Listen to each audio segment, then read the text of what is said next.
Hey everyone, welcome to another week of the week ahead. I'm Zack Grimes from the Loris Trust and co-founder of the MarCommEd network.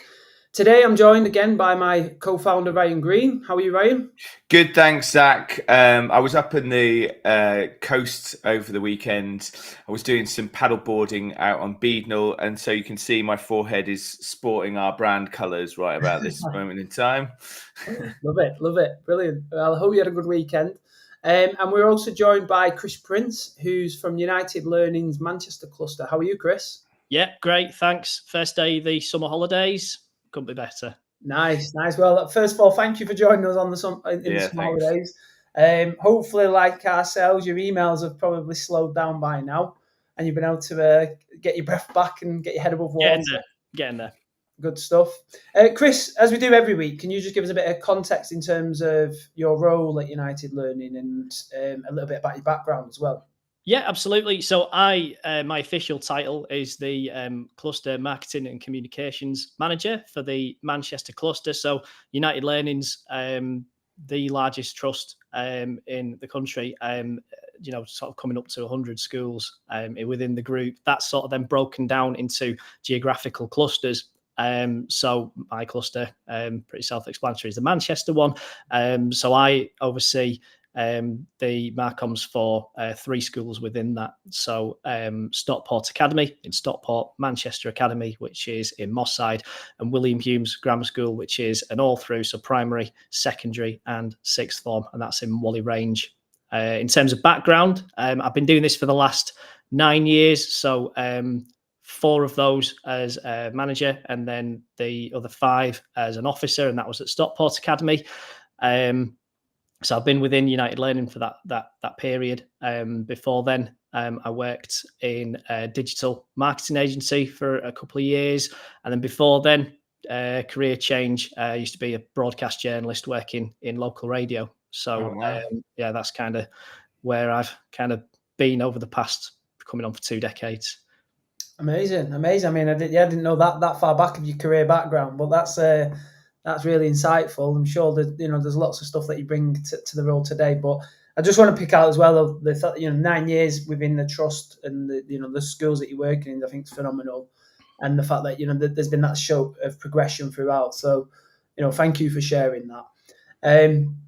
So, Chris, as we do it every week, can you just give us a bit of an overview of what your week ahead looks like?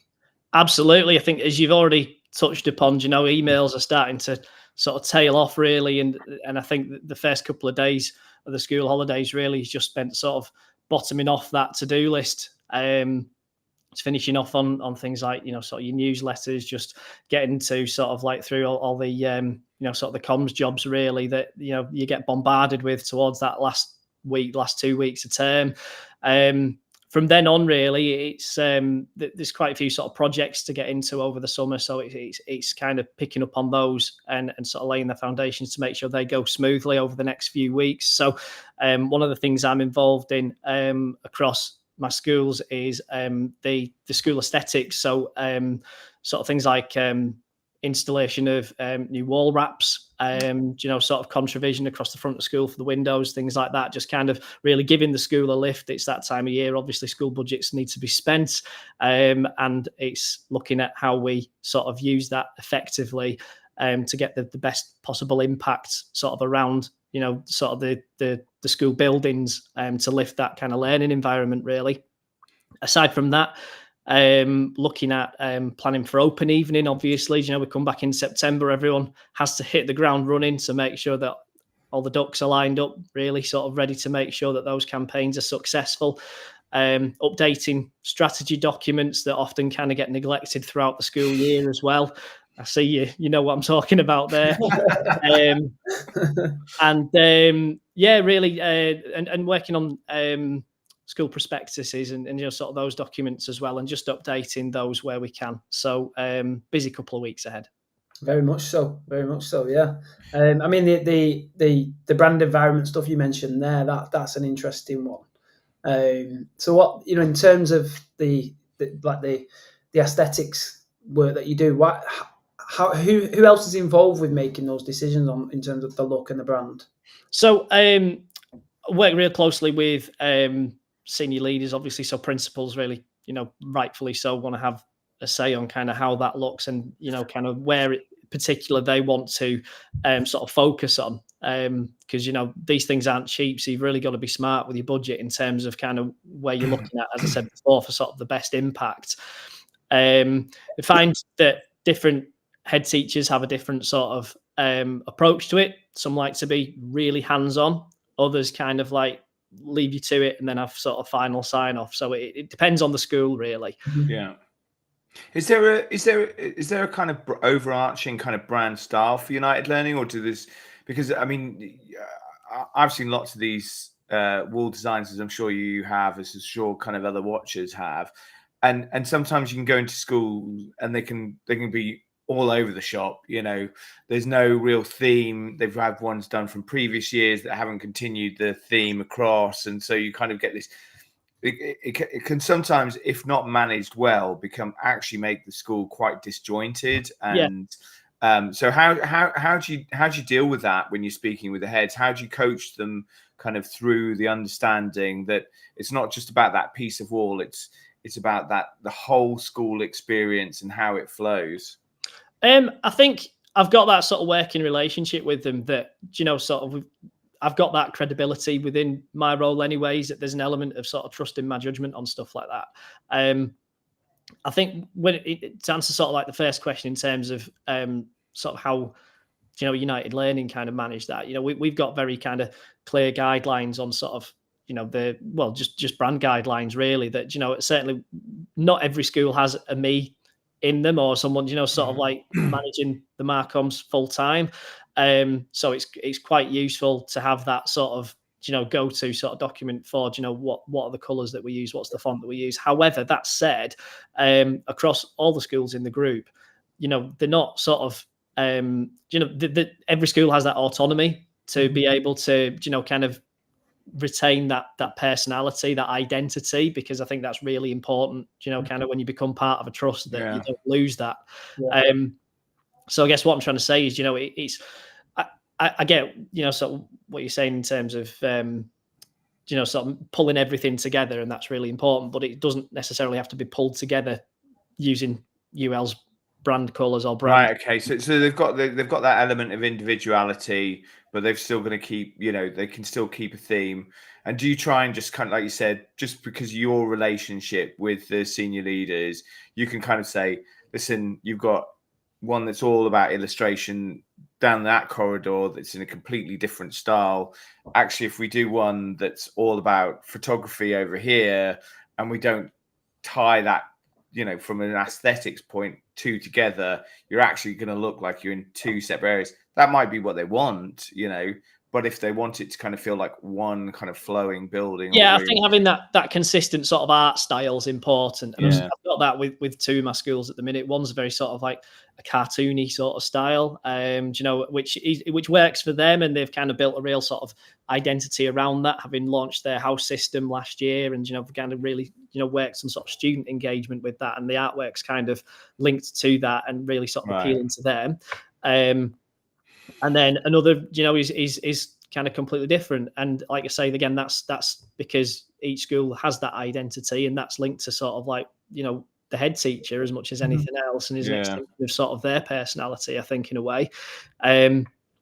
So yeah, but they're really interesting projects. They're very, kind of labour intensive. But that's why, and that's part of the reason, I guess, why they get done in the summer as well, is because, aside from sort of the building being empty, so it's a lot easier for installation, is that you need to dedicate a lot of time to them. There's a lot of detail goes into it. Yeah, definitely. I mean, there's a hell of a lot of project management in that, and logistically, as you say, the holidays are good to make that happen. I mean, sometimes it's like 60-minute makeover where you're against the clock. So yeah, I feel your pain with that one. You alluded to the fact that you've obviously been working on prospectuses, and you mentioned open evenings. So what campaigns are you working on? I'm guessing we're all kind of in that phase now where we're planning for that. But how does that look for yourself? So at the minute, we're in the process of just planning, really kind of how it's actually going to look. Sort of we will really sort of start with kind of raising awareness of the date starts from now. And then we ramp that up over towards the end of summer. And then once sort of the schools open again, that's when we'll go sort of more direct into primary schools and start speaking direct to sort of parents. But at the minute, it's just kind of signposting, really.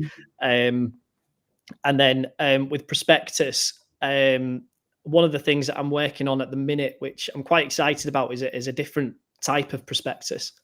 So what we were looking at, the way we sort of seen it, the traditional kind of prospectus, the paper prospectus, the brochure, just doesn't seem to be doing it as well anymore. You spend an awful lot of money on them, and they'll end up just in the bin on the way home. People don't sort of use that as much to make a decision anymore. So what we're in the process of developing at the minute is an interactive digital prospectus. So it's more than just sort of like a PDF flipbook.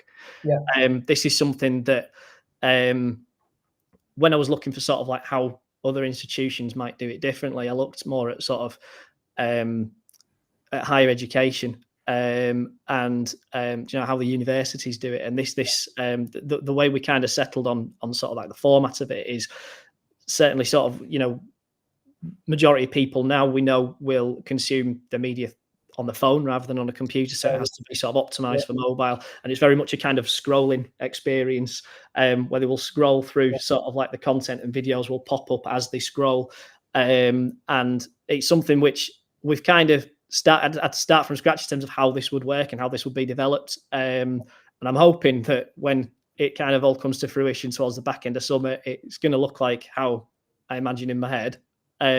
But yeah, it's something that's another thing that's going to be taking up a lot of time over the summer holidays, just seeing that over the line, and then obviously kind of making sure that we get the best out of that once it's developed. Yeah, it'd be great. It'd be great to see that. I mean, I've noticed and Zach, I don't know what you've seen, but I've seen these transition microsites, and they're almost being used as kind of prospectuses, which kind of give you a flavour. They're actually intended, a lot of them, for the year sixes transitioning into year 7 and what it's going to be like. But then they're also using it as almost kind of part of their admissions kind of marketing pack and everything there. And I think you're right. When people were like, "Oh, we're going to do it online," and all they did is took the PDF that they would have sent to the printers and just chucked it in some flip. I mean, it felt for me such a down step from actually the original prospectus, because that was tactile, especially with the quality of print. You could get like matte laminated, the quality of the paper, the glossiness of it all. That was, but you're right. They're so expensive, given the small runs that you're doing as well, and small run printing is just insane. To then actually just chuck the PDF on a I just felt that was such a step backwards. But it's great to hear that you're kind of pushing on this kind of whole interactive thing. Are you going to use? I'm presuming you're going to use video. Yeah. We've shot the video already, and that's just in the process of being edited. So it's a series of sort of really short videos mixed with animated text, and then the whole thing sits on an animation itself. So layers of content, really. That's great. Yeah, I mean, we're in a similar position. Guilty in the sense that we have used a version of the physical prospectus online in the same format, but that's something that we're reviewing. We're as a team we've evolved, and actually due to demand for things to be more online and more immersive in that way. Yeah, that's been a big driving factor. But I think the overarching as well for us, as well as cost, is the sustainability factor. And it is disheartening, as you rightly said, Chris, when you've done an open evening and you walk around and you've seen prospectuses that have been taken and just left around, or that already they've been thrown in the bin, or you're calculating actually that in the costs, and then people are probably putting them in the recycling when they get home. The environmental factor around that, is something that we all should be considering, and actually how we can improve that by maybe reducing printing. I mean, we're still doing some printed activities, but in a much more condensed, cost-effective way, which will actually give people more use of things like a bookmark with a QR code that takes you to the online prospectus. So it's just being a bit more savvy, where rather than it just being a brochure that's read once and chucked away, there's got some more use to and life to the actual product that you're providing. Who would have thought like school prospectuses are probably going to save like the Apple Vision Pro because everyone's aware will be the uptick of like Apple sales because we'll all be taking prospectuses to that. I mean, I remember seeing something a year or two ago on Meta around how they're bringing out virtual reality technologies, and it actually used like a history lesson in going back to ancient Greek times. It was more at HE level, but you think, well, actually, if it's going to be done there, there'll probably be a time in the next few decades, maybe sooner, where that'll be an option, for secondary schools and sixth forms and even primary schools. So, I mean, AI and the virtual reality world is certainly something that I think can add value in this space. So, let's see what our prospectuses look like. Yeah, 100%. Those videos will be increased massively. Just on the topic of obviously future, and just to wrap things up, really, Chris, how are you dealing with some of like the biggest sector challenges, particularly around admissions, recruitment of staff, and other areas around parental engagement within your role? How's that been this year, and how's it going to look for the next year? I think parental engagement and sort of comms around school in general. One of the things certainly seen as a trend recently is just, or sort of how to tackle it, I guess, is just having that awareness of sort of time poverty. Sort of like nobody has time to engage with you anymore. Life is busy. And so it's trying to find ways around that and how we address that from sort of a communications perspective, really. And I think analytics can play a key part of that, sort of in terms of both when you send your comms out, how often and how it's consumed. And that's, again, sort of something where sort of the Digital Prospectus project has kind of come from in terms of looking at that. So that's something where I think going forward, we really need to be sort of more aware of in terms of, when you're sending your social media post out, when's the best time to do it? Or if you're sending a message home, say you sort of, as a school, you're sending a message home about, I don't know, kind of a reminder that a trip's taking place, or, kind of reminder that a payment's due for a trip to take place, something like that. Like, do you send it in the middle of the day when the parents, when you're sent, when you just send it immediately? Probably not is the best shout, because people are working and they'll see the message and naturally you see it, but you can't act on it at the time because you're busy. So you switch off and then you forget about it. So it's understanding people's behaviors, really, in terms of maybe it's better to send it sort of after tea time, kind of when they're sat down and they're maybe relaxing a bit more, and they kind of get the message then, and then they can see it and they can act on it straight away and make the payment so they can go on a trip. Or, it's stuff like that, really, kind of. I think sometimes we could do with a better kind of understanding of that as MarComm's professionals in education, that sending it now and sending it so you've kind of got the job off the list isn't always necessarily the most effective effective route to success. It's interesting because I think over a few episodes people have touched upon this around, actually it's a customer experience now. If we was to buy a product, or if we were marketing another service or a product, this would actually probably be a bigger talking point and be thought about in a lot more context. But I think that wave now, in the sense that parents are our customers, we need to be thinking about this, like you've said there, using data analytics to make those decisions as to when the best time to get that interaction in place is. I think it's interesting. I think it's something that is growing and snowballing to a factor where we all need to be operating a better standard across the board. Definitely. Yeah. I mean, is there any, in terms of, that sounds like you've got really good control on that. I think the fact that you've got the data and understanding, and you're communicating across your schools to do so. And it's something we're working towards. It's definitely not the finished article. And it's, sort of, again, sort of some schools do it better than others, but as long as you kind of, I think once you've kind of got one where it works, you can kind of then model that to others and show sort of like how it can be a success. I mean, it's interesting, isn't it? The sector itself is talking about kind of evidence-based, kind of initiatives and projects and stuff, and yet communications. If you're in the commercial sector, like every platform that's sending out comms has got analytics built into it first and foremost for increased engagement, and yet you look around, and I would say 90% of school websites don't have analytics set up. you know, and the 10% that do, probably, you know, a tenth of them actually look at it. Like comms, like you said, all these comm systems, you know, none of them have like scheduling or, you know, kind of auto scheduling for the most engagement take up. It's absolutely, you know, it's, to be honest, it's archaic compared to the technology that you would use if you were at other business. And yeah, it's definitely something that needs to change. And I think you're right. As more parents, and I like that time poverty kind of phrase that you said, you know, we are time poor. Actually, there's a bit more responsibility on the messenger or the communicator to make sure that they find that useful time for that parent.